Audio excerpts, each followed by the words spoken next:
ভাই তোরা থাক, আমি বাড়ি যাচ্ছি। আমার পেটে ভারত পাকিস্তান যুদ্ধ আসছে, যে কোনো সময় বিস্ফোরণ হতে পারে। তোরা থাক। ওই এক কাজ, তোর ফ্যাটের মধ্যে আবার কি হলো? তুই বুঝিস না, কুরবানি চলতেছে, কালকে রাত্রি গরুর গোস্ত খাওয়া হয়েছে বেশি, যে কোনো সময় হয়েছে আর বিস্ফোরণ। খিসকে ভয়, আমরা গল্প করছি, গল্প শুনে তাই যা। বিস্ফোরণ করে দিলি? তোরা একটু থাম দিন, এটা কি একটা গল্প করছে, সে গল্পটা একটু শুনি। শোন তালি, আমার নানা রকেটে গেল বিয়ের তি।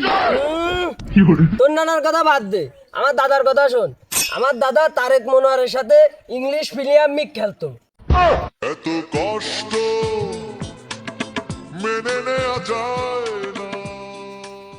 হয় তোর দাদা তো এর নানার রকেটে করে ইংল্যান্ডে গিয়েছিল প্রিমিয়ার লিগ খেলতি, হেড দিয়ে গোল দিল না তোর দাদা। তোর জন্ম তো 2000 সালের পরে, তুই দেখলি কি রে 1990 সালে খেলতে গেল দাদা। কেন ইউটিউবে হাইলাইট দেইল?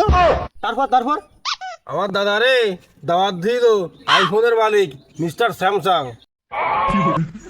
আপনার দাদা এত বড় মানুষ? তোরা থাম, আমার দাদারে পূর্ণিমা বিয়ের প্রস্তাব দিল। পরে কি পূর্ণিমার সাথে তোর দাদার বিয়ে কি হইলো? কেন বাদ দিয়ে দিল? একটু জানি পূর্ণিমা তো দাদি হয়নি। দূর কাগের মধ্যে এসে বসলাম, সব চাটাম বাজ।